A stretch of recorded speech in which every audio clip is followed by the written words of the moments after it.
Selamat datang di musim yang baru. Jumpa kembali dengan saya Mulyono Zakaria dalam program Crossover. Dan pada kali ini kita mengangkat tema, apakah ada jodoh untukku? Nah, seringkali saudara, orang-orang yang apalagi pernah merasakan putus cinta, merasa apakah ada jodoh untukku? Jadi timbul ketakutan, jangan-jangan tidak ada jodoh. Kenapa selalu gagal kalau membina hubungan? Nah, saudara harus tahu bahwa kalau kita gagal bukan berarti selanjutnya kita akan tidak berhasil. Karena kalau Tuhan yang memimpin kita, maka kita percaya Tuhan akan membawa kita kepada kehendak-Nya.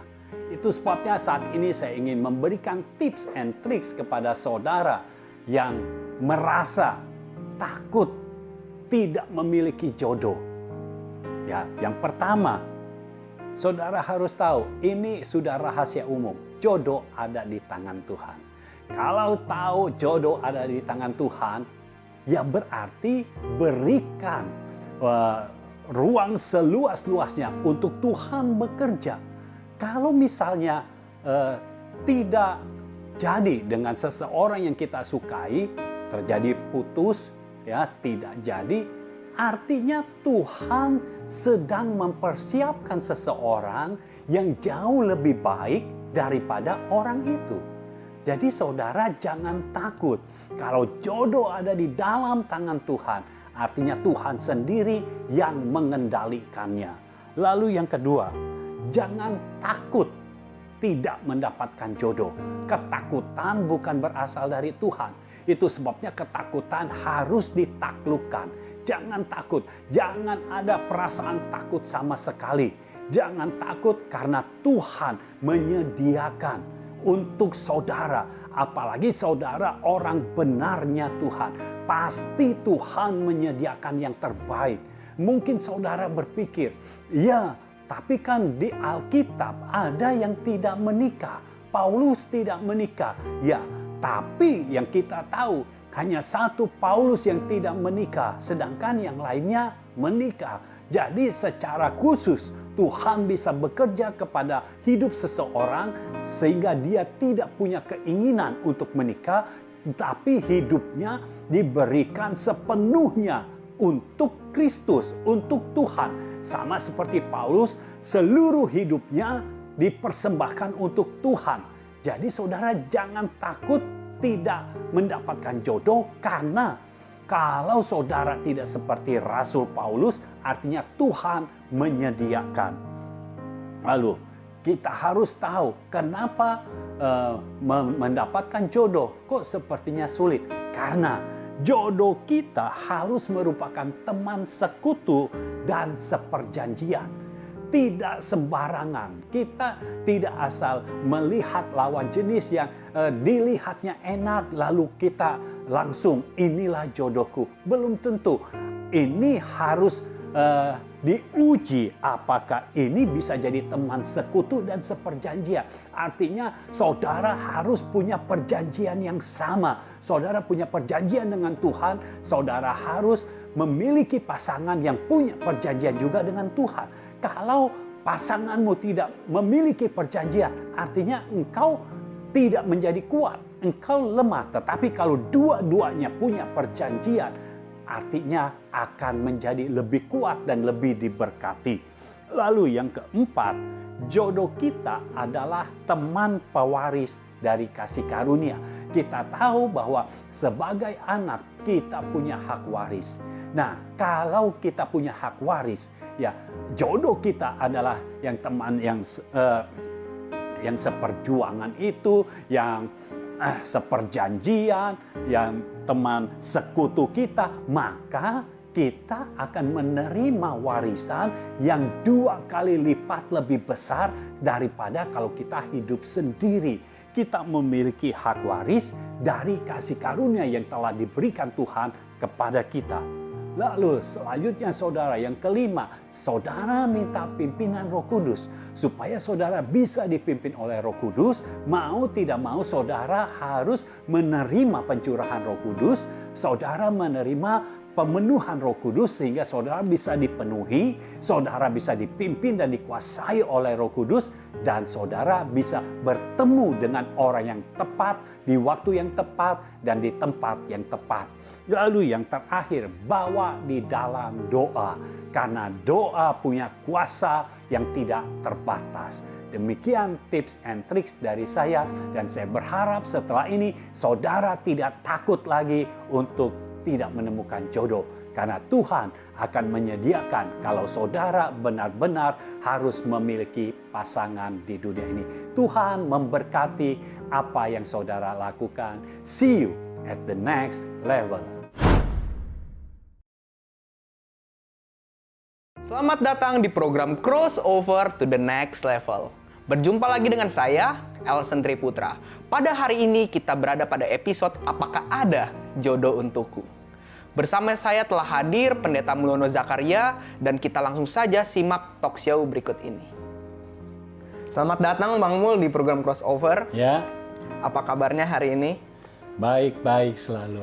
Puji Tuhan. Kita berjumpa dalam episode yang sangat menarik hari ini. Episode Apakah Ada Jodoh Untukku. Ya. Dalam mencari pasangan yang mempunyai kriteria menjadi teman sekutu dan seperjanjian itu maksudnya memiliki kepercayaan dan visi yang sama dengan kita ya Bang. Ya. Sebelum saya menjawab itu, saya memberikan ayatnya dulu waktu dikatakan teman sekutu dan seperjanjian. Ya, ini dari kitab Maliaki pasal 2 ayat 13 dan 14 saya akan bacakan. Dan inilah yang kedua yang kamu lakukan. Kamu menutupi mezbah Tuhan dengan air mata, dengan tangisan dan rintihan. Oleh karena ia tidak lagi berpaling kepada persembahan dan tidak berkenan menerimanya dari tanganmu. Nah, jadi ini ada teguran Tuhan terhadap bangsa Israel. Jadi mereka mempersembahkan sesuatu di mezbah Tuhan dengan air mata, dengan tangisan dan rintihan, bukan dengan sukacita lagi. Kenapa? Karena Tuhan menegur dia, ya, menegur bangsa Israel. Tuhan itu tidak lagi melihat persembahan mereka. Iya. Jadi buat mereka kan kalau persembahan tidak diterima, itu sesuatu yang gimana? Kita harus tahu, Kain membunuh Habel gara-gara persembahannya tidak diterima. Iya. Jadi buat bangsa Israel, kalau mereka mempersembahkan kepada Tuhan, ini harus diterima. Kalau tidak diterima, seperti dunia kiamat begitu. Nah, jadi Tuhan kasih tahu, karena Tuhan tidak berpaling kepada persembahan, tidak berkenan lagi menerimanya. Jadi ayat 14 dilanjutkan, dan kamu bertanya, jadi bangsa Israel yang bertanya, oleh karena apa? Ya, oleh sebab Tuhan telah menjadi saksi antara engkau dan istri masa mudamu, yang kepadanya engkau telah tidak setia, padahal dialah teman sekutumu dan istri seperjanjianmu. Jadi Tuhan tidak berkenan kepada persembahan karena apa? Karena soal pasangan. Iya. Makanya Tuhan berkata, Tuhan itu telah menjadi saksi antara engkau dan istri masa mudamu. Kenapa dikatakan istri masa muda? Dan tidak ada Tuhan menciptakan hukum untuk istri masa tua. Tidak ada. Iya. Jadi hanya satu istri, yaitu istri masa muda. Kalau istri masa tua, maksudnya apa? Waktu masa muda ada istri, masa tua ada istri lagi. Dan Tuhan tidak berkenan kepada persembahannya itu. Makanya Tuhan katakan, Tuhan itu menjadi saksi pada waktu pernikahan kita yang pertama itu. Iya. Ya, sudah menjadi saksi. Tetapi engkau tidak setia. Jadi ada ketidaksetiaan. Ya. Ini ditujukan kepada bangsa Israel. Karena pada saat itu bangsa Israel, para prianya bisa mengambil istri yang mana saja. Ya, jadi mereka melakukan hal yang tidak berkenan buat Tuhan. Iya. Nah, Tuhan katakan padahal dialah. Jadi pasangan kita yang pertama yang diberkati dan Tuhan telah menjadi saksi. Ingat waktu kita masuk dalam pemberkatan nikah, selalu dikatakan di hadapan Tuhan dan di hadapan jemaat. Jadi yang menjadi saksi pernikahan kita Tuhan dan jemaat. Tetapi tidak setia. Ya, ini bangsa Israel tidak setia kepada istrinya karena ini para pria yang dibicarakan. Bukan berarti para pria kalau tidak setia Tuhan tegur, lalu kalau istri bisa tidak setia. Enggak. Istri kalau tidak setia ya ditegur yang sama juga seperti Tuhan tegur bangsa Israel. Lalu Tuhan kasih tahu, padahal dialah teman sekutumu dan istri seperjanjianmu. Iya. Jadi istri yang kita diberkati di gereja itu menjadi teman sekutu kita dan istri seperjanjian. Nah, teman sekutu maksudnya apa? Kalau kita tahu, misalnya kalau di Timur Tengah ya ada yang menyerang satu negara, lalu ada teman sekutunya, ya. Dulu Amerika misalnya, teman sekutunya adalah Perancis gitu, ya. Dia bisa, maksudnya apa teman sekutu itu? Mereka menjadi satu dengan tujuan yang sama. Iya. Menjadi satu, dan menjadi satunya itu bagaimana? Bahu membahu. Jadi apa yang menjadi kekuatan satu bangsa ini dikeluarkan, apa yang menjadi kekuatan bangsa yang lain ini dikeluarkan juga, dan kekuatan mereka dijadikan satu. Ini menjadi kalau ada sekutu menjadi lebih kuat. Iya. Nah, tujuan Tuhan supaya kita ini berpasangan itu untuk menjadi lebih kuat. Menjadi lebih kuat. Kekuatan kita itu dikeluarkan, kekuatan pasangan kita dikeluarkan menjadi satu dan kita menjadi kuat. Lalu kelemahannya di mana? Kelemahannya akan semakin hilang dan semakin hilang. Iya. Itu luar biasanya Tuhan kita. Jadi Tuhan menciptakan hukum yang membuat kita itu bahagia, bukannya sengsara, ya. Jadi ini teman sekutu. Ingat, pasangan kita adalah teman sekutu. Artinya apa? Tidak boleh ada rahasia antara teman sekutu. Bisa bayangkan, Amerika dan Prancis jadi teman sekutu melawan Irak misalnya, ya. Amerika punya senjata, dia nggak kasih tahu Prancis. Prancis punya senjata, nggak kasih tahu Amerika. Begitu dikeluarkan, mereka lihat, kenapa keluarin senjata itu? Mestinya yang beda. Jadi kita kuat, gitu. Jangan satu menghantam bunker, ya bunker. Yang satu lagi menghantam bunker juga. Ngapain dua kali bunkernya sudah hancur, dihancurkan lagi buat apa? Kan bisa menghemat jadinya. Jadi kalau teman sekutu itu bahu membahu dan tidak ada rahasia. Harus terbuka, ya terbuka. Jadi kekuatan kita apa, kelemahan kita terbuka. Tapi bukan berarti kelemahan kita jadi ya bolehlah nggak apa, enggak. Kelemahan kita harus semakin dikurangi. Iya. Gitu. Berdua itu semakin kuat. Untuk apa? Untuk melemahkan kelemahan kita, untuk mengurangi kelemahan kita.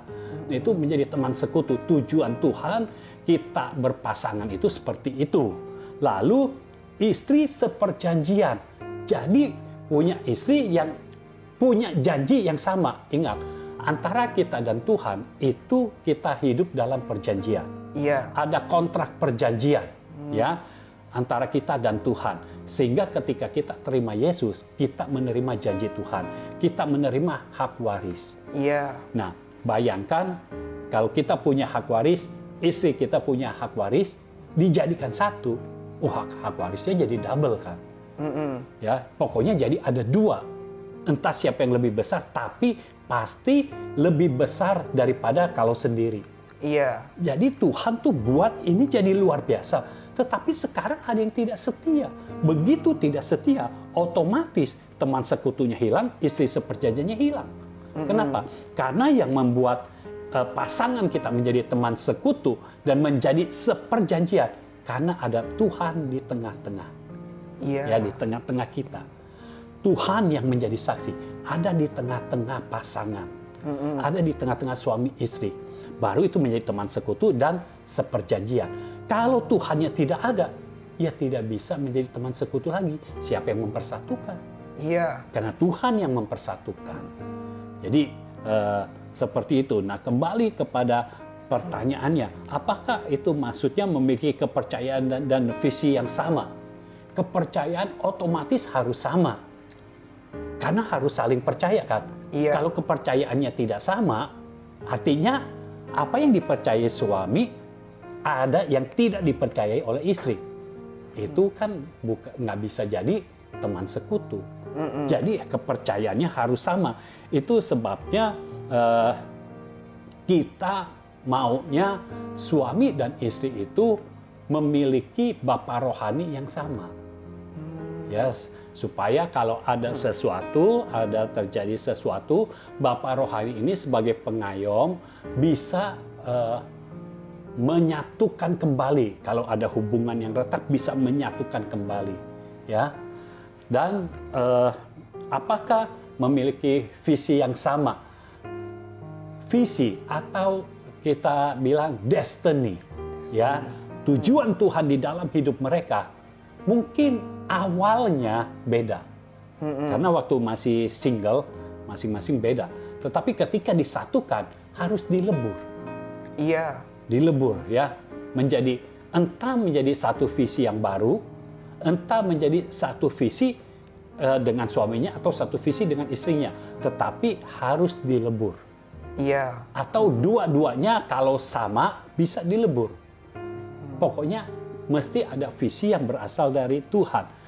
Nah, apakah maksudnya itu sebenarnya teman sekutu dan seperjanjian lebih daripada memiliki kepercayaan dan visi yang sama? Lebih dari itu.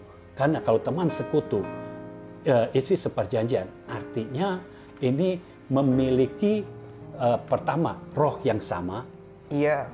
ya. Lalu pengenalan Tuhan yang sama, Bapa rohani yang sama. Jadi segala sesuatunya itu sama, jadi satu. Iya. Ya, jadi bukan hanya kepercayaan dan visi aja, tetapi semuanya juga. Bahkan yang dilakukannya itu harus dilakukan bersama-sama. Karena teman sekutu, ingat sekutu itu melakukan pekerjaan yang sama dengan tujuan yang sama, bahu-membahu. Ya, jadi tidak bisa, oh suami mengerjakan ini, bagian kerohanian, karena pendeta mungkin ya, pendeta kerjakan bagian kerohanian. Istri sekuler aja. No, tidak bisa begitu. Kalau istri ada di sekuler, artinya suami istri ketika melayani Tuhan, misalnya di gereja, suami istri harus sama-sama melayani Tuhan ada di gereja. Iya. Lalu ketika istri misalnya ada di sekuler, suami istri harus ada bersama-sama di sekuler juga. Jadi harus saling bahu-membahu. Jadi jangan dikotak-kotakan, oh kalau suami ini, kalau istri ini. Kalau itu namanya bukan teman sekutu dan seperjanjian. Artinya masih bawa masing-masing jalannya. Tidak bisa, ya. Kita harus lebur. Makanya kalau istri tidak tahu apa yang dilakukan oleh suami, mesti banyak bicara, mesti banyak komunikasi. Ketika banyak komunikasi, maka istri akan tahu apa yang sedang dilakukan oleh suaminya, dan suami juga tahu apa yang sedang dilakukan oleh istrinya. Ketika saling tahu, akan menjadi saling support.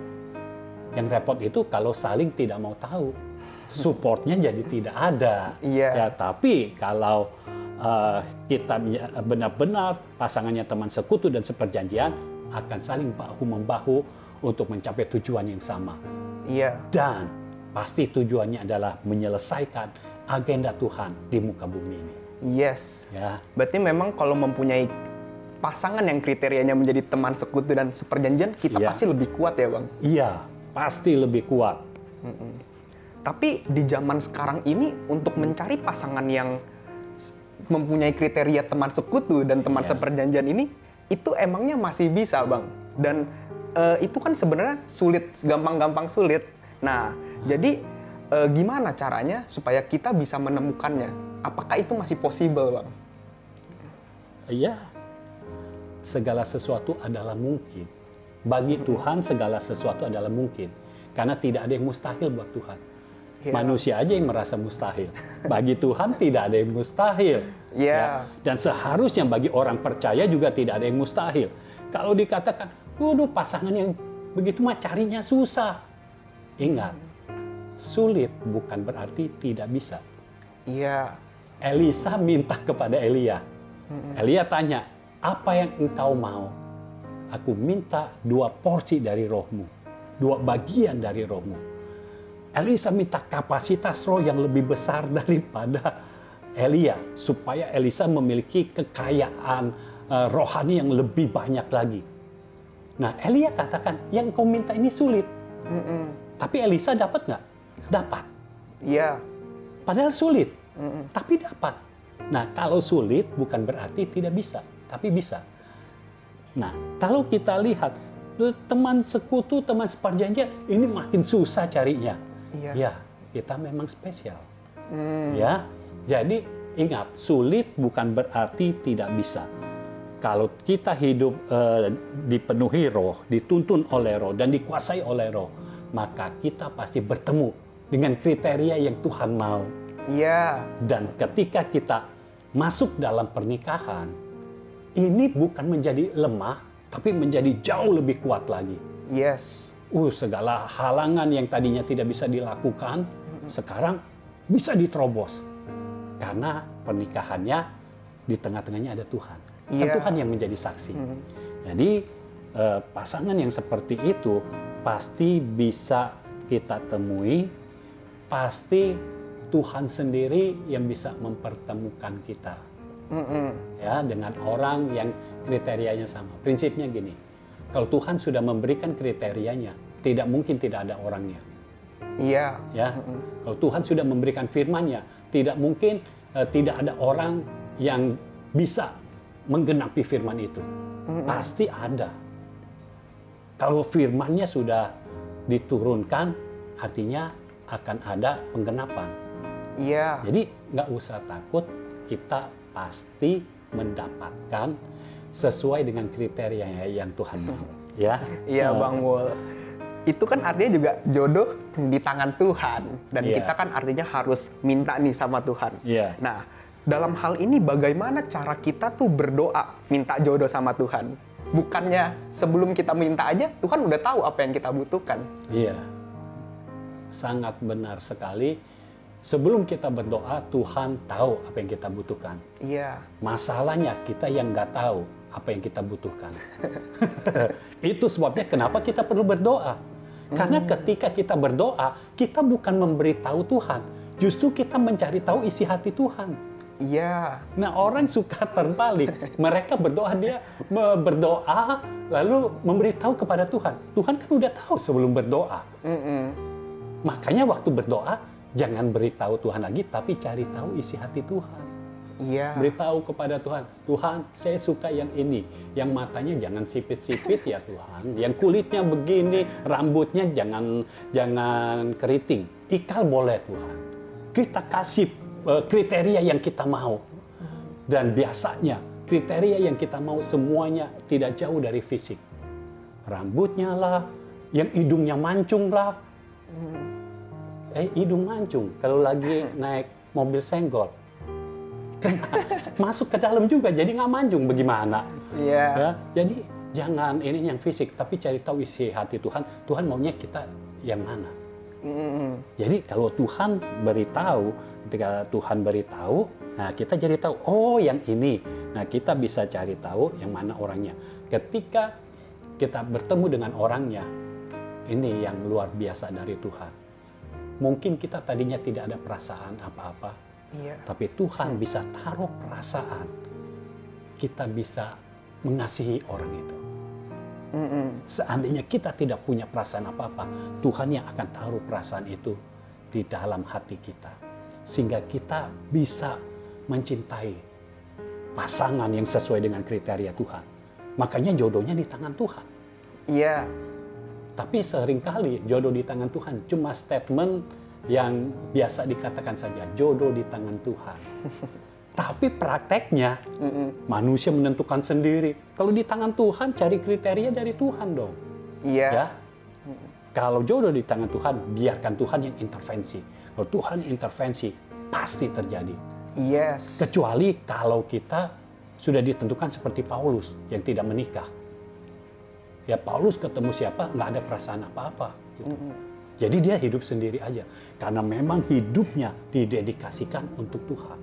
Iya. Jadi ada beberapa orang diberikan anugerah oleh Tuhan untuk tidak beristri. Sehingga tidak beristri atau tidak bersuami gitu. Sehingga dia memberikan hidupnya sepenuhnya ke dalam tangan Tuhan. Bukan karena dia sudah pernah pacaran dan dia kecewa-kecewa terus, langsung dia mengambil keputusan, udah saya tidak mau sama siapa-siapa lagi. Karena merasakan sakit hati. Kita tidak boleh mengambil keputusan karena kita sakit hati. Iya. Ya, tapi karena Tuhan sendiri yang meminta kita. Ya. Jadi ya seperti itu. Kalau pas berdoa kepada Tuhan, biasanya Tuhan ngomong apa sih kalau Tuhan memberikan isi hatinya? Kan kadang kita udah mikir-mikir dulu nih, maunya yang kayak gini, kayak gini. Nah, ketika Tuhan memberitahu isi hatinya itu biasa seperti apa, Bang? Nah, Tuhan itu bisa beritahu kita, pertama Tuhan bisa mengingatkan ayat firman. Iya. Ya. Lalu yang kedua, Tuhan bisa mengingatkan lewat lagu-lagu rohani. Ya, bukan lagu-lagu yang lagu pop yang melo yang gimana. Enggak, lagu-lagu rohani diingatkan. Bisa diingatkan juga statement dari Bapa rohani kita yang pernah bicara. Nah, kita menangkap itu. Nah, Tuhan bisa bicara seperti itu. Bisa juga kita mendengar Tuhan bicara langsung ke kita melalui Roh Kudusnya di dalam kita ada kesan. Tuhan memberi pesan kepada kita seperti apa. Iya. Jadi Tuhan bisa bicara melalui banyak orang. Itu sebabnya untuk ya Tuhan sudah melihat ini gelagatnya kalau untuk bicara jodoh biasanya Tuhan ngomong apa aja nggak kedengeran. Udah dikasih kesannya kuat gitu, nggak kedengeran. Kalau udah maunya A, ya udah lagi seneng sama A soalnya. Kalau dibilang nggak cocok, dia itu nggak percaya Tuhan. Enggak, aku bisa menyelamatkan dia. Pasti begitu mikirnya. Kan nanti aku bawa ke gereja, nanti dia diselamatkan. Kan bisa sama-sama. Itu kan pikiran manusia, bukan pikiran Tuhan. Jadi kalau kita mau, pokoknya kita cari tahu yang Tuhan mau itu apa. Nah, kalau soal jodoh, kan begitu tuh. Tuhan ngomong apa, nggak kedengeran kayaknya. Perasaan kita yang lebih mendominasi. Itu sebabnya Tuhan pakai pola pembapaan.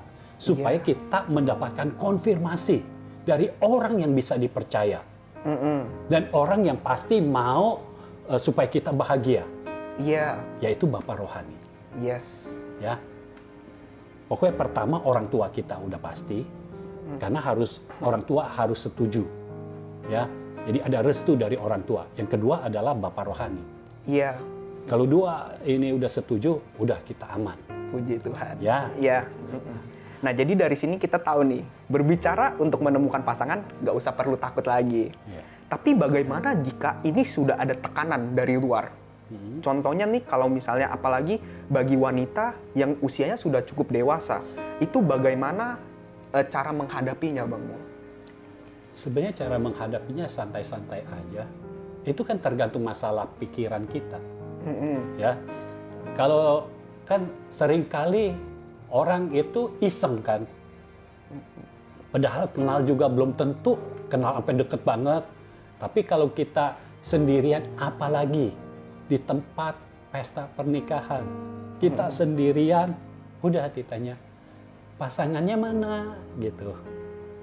Kalau kita bilang jujur gitu ya, kita bilang jujur, belum ada tuh. Kenapa? Kan gitu, dikorek terus. Ya, giliran udah ada, ini orang nggak tahu kemana, nggak ada bilang apa-apa lagi tuh. Ya. Iya. Tapi kalau kita nggak ada, didesak terus sampai kayak kita merasa dipermalukan. Nah itu cuma masalah pikiran kita. Kalau kita seperti itu, ya udah kita jangan deket-deket situ. Iya. Jauhilah. Kan di pesta pernikahan orangnya bukan satu itu aja, ada yang lain. Ya kita ke kelompok yang lain. Karena semua kelompok ngomonginnya begitu terus, pokoknya cari kelompok yang aman. Ya. Dan kita bisa jawab, minta tolong Tuhan, jawaban apa yang harus kita jawab supaya ngomongan ini terhenti. Iya. Jadi bisa bilang saya untuk pasangan itu sangat spesial. Jadi sedang dalam proses. Bisa bilang gitu, udah. Kalau dia mau tanya lagi, pokoknya selebihnya off the record. Itu masih rahasia. Iya. Jadi udah, biarkan orang tidak bisa berkata-kata lagi. Iya. Dan sekali lagi, jangan takut. Walaupun usianya sudah memasuki kepala 3, kepala 4, terserah. Yang penting kita ketika mendapati pasangan yang sesuai dengan kriteria Tuhan. Iya. Daripada kita umurnya 20 tahun lebih, ya, atau mungkin 30 tahun deh gitu ya, 30 tahun, kita tapi dapatnya orang yang tidak sesuai dengan kriteria Tuhan. Lalu karena tidak sesuai dengan kriteria Tuhan, kita harus mati-matian jalannya. Ya, kita mau melayani Tuhan udah nggak bisa lagi. Kita mau doa dalam roh nggak bisa lagi. Kenapa gitu? Kok jadi berubah kayak begini ini orang? Kenapa? Karena nggak ada kriteria Tuhan di situ. Iya. Tuhan tidak menjadi saksi. Kalau pasanganmu bukan yang sesuai dengan kriteria Tuhan, Tuhan tidak bertanggung jawab. Bukan semua orang yang masuk dalam pemberkatan di gereja, udah Tuhan akan bekerja gitu. Enggak, belum tentu. Kalau kita memilih orang yang bukan sesuai dengan kriteria Tuhan, Tuhan tidak bertanggung jawab atas pilihan kita. Iya. Tuhan akan bertanggung jawab kalau kita memilih sesuai dengan pilihan Tuhan. Ya. Iya. Jadi jangan takut dengan usia yang sudah mulai makin tambah. Ingat, Boas itu mendapatkan Ruth ketika usianya sudah lanjut, sudah cukup banyak usianya, dan dia baru mendapatkan Ruth. Nah, kenapa Boas tidak punya pasangan waktu Ruth ada di situ? Kita bisa bayangin kalau Boas sudah punya pasangan, Iya. Ruth datang, Ruth nggak bisa jadi istri Boas. Daud nggak akan lahir. Iya. Daud itu kan orang yang berkenan kepada Tuhan. Jadi orang-orang yang luar biasa tidak akan lahir. Tapi Boas tetap dia mengikuti hukum yang ada, dan ketika Ruth ada di depan Boas, Ruth ini bukan Ruth yang dulu lagi, tetapi Ruth yang sudah diubahkan. Iya. Karena Ruth ini tadinya tidak percaya Tuhan. Ketika dia bersama-sama mertuanya dengan Naomi, ya, suami Ruth sudah meninggal, dia bersama-sama dengan Naomi, dia jadi percaya kepada Tuhan. Iya. Dia percaya kepada Tuhan. Boas, ya, yang usianya sudah itu belum punya istri, ketika ada Ruth, dia menebus Ruth dan Ruth menjadi istrinya. Tuhan buka jalan sehingga Ruth bisa menjadi istri Boas. Dan Boas menjadi pengayom Ruth. Ruth bersuka cita, Boas bersuka cita. Dan ada keturunan-keturunan yang luar biasa. Dan Yesus sendiri ini berasal dari keturunan Daud. Iya. Jadi hal-hal yang luar biasa bisa terjadi. Yes. Ya, jadi jangan takut dengan usia yang akan bertambah. Kita harusnya lebih takut kalau kita punya pasangan yang tidak sesuai dengan kriteria Tuhan. Yes. Itu yang lebih kita takutkan. Tapi selama kita ada di dalam Tuhan, kita hidup sesuai dengan jalan Tuhan, tidak perlu ada yang ditakutkan. Kenapa? Karena Tuhan tidak pernah memberikan kita roh ketakutan. Iya. Tuhan tidak pernah memberikan kita ketakutan dan kekhawatiran. Jadi percaya saja Tuhan akan bekerja pada waktunya. Amin. Ya. Ya Bang Mul. Jadi bagi yang belum memiliki pasangan, tindakan-tindakan apa nih yang bisa mereka lakukan? Walaupun mereka udah berdoa, udah meminta sama Tuhan, apakah mereka perlu mencari-cari juga? Apakah hanya menunggu saja? Jadi apa yang perlu dilakukan? Ya, yang perlu dilakukan yang pertama, doa bahasa roh meluap-luap. Iya. Tujuannya apa? Dengan doa bahasa roh meluap-luap, ya, kita membangun manusia roh kita, atmosfer akan tercipta. Nah, atmosfer ini membuat orang-orang yang sama seperti kita itu yang akan datang ke kita. Iya. Jadi doa bahasa roh meluap-luap, kalau dapat impresi dari Tuhan, didoakan kembali, dideklarasikan kembali, ya. Nanti dengan berlalunya waktu, bertambahnya waktu, kita akan berjumpa dengan orang yang sekutu dan seperjanjian itu. Iya. Yang teman sekutu dan seperjanjian itu. Jadi teruslah bangun manusia roh. Teruslah berdoa dalam bahasa roh meluap-luap. Iya. Supaya kita membangun atmosfer dan orang-orang yang tipenya sama seperti kita. Bukan tipe secara manusiawi, tetapi DNA rohaninya sama seperti kita. Itu yang datang kepada kita. Iya. Sehingga ketika kita bersatu, itu kita menjadi lebih kuat. Ya, kita menjadi lebih naik lagi level kerohaniannya, kita lebih bisa melihat perbuatan tangan Tuhan yang luar biasa lagi, kita lebih bisa melihat mujizat demi mujizat lagi yang Tuhan berikan. Itu sebabnya kalau Tuhan sudah menyediakan orangnya dan orangnya itu datang kepada kita, maka hidup kita akan berubah, benar-benar berubah.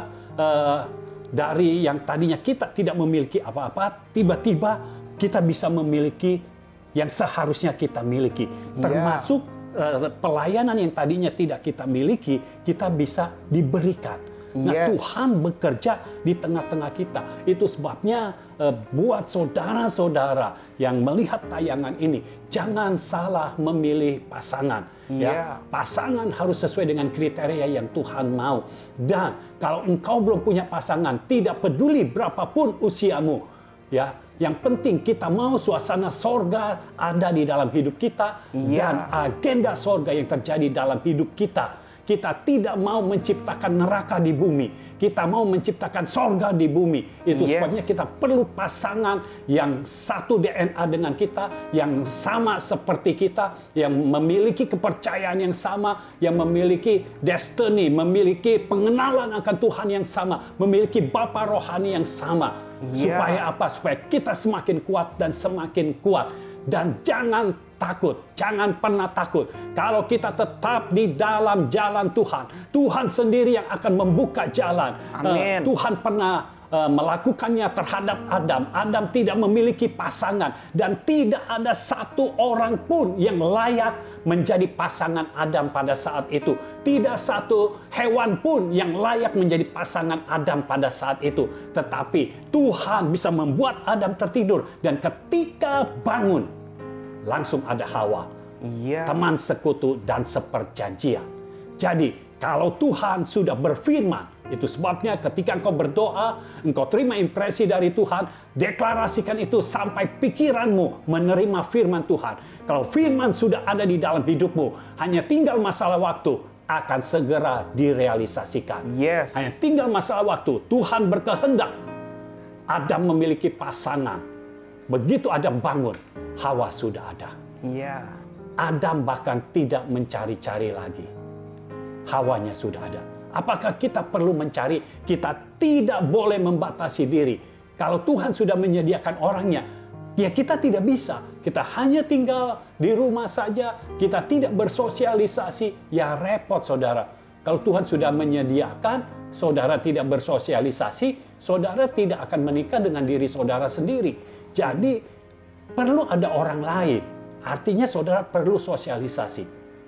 Karena dengan engkau bersosialisasi, Tuhan akan membuat di tempat di mana engkau berada, orang itu akan didatangkan Tuhan juga di situ. Yes. Ya, sehingga engkau mendapatkan pasangan yang seiman dan seimbang. Amin. Haleluya. Terima kasih Bang Mul atas Ya. kehadirannya. Kita berjumpa lagi pada episode berikutnya yang pastinya lebih menarik lagi. Ya. Tuhan memberkati. Ya, Tuhan memberkati. Demikian episode Apakah Ada Jodoh Untukku. Biar melalui episode ini, saudara dapat menemukan pasangan yang memenuhi kriteria firman Tuhan, yaitu teman, sekutu, dan seperjanjian. Saudara dapat menyampaikan pertanyaan, kesaksian, respon sehubungan episode hari ini melalui hotline chat 0821 1367 6675. Saudara juga bisa berlangganan Crossover Day, pesan firman Tuhan yang akan dikirimkan setiap hari Senin sampai Jumat melalui WhatsApp dengan hotline nomor yang sudah disebutkan tadi. Untuk daftar, saudara dapat mengirimkan pesan ke hotline chat tadi dengan format nama, usia, kota, dan message, "Saya ingin berlangganan Crossover Day. Terima kasih." Program Crossover akan tayang setiap hari Selasa jam 7 malam. Saudara dapat klik like dan subscribe channel YouTube Mulyono Zakaria, dan jangan lupa juga klik loncengnya. Saya Elsen Triputra, kita berjumpa pada episode yang selanjutnya.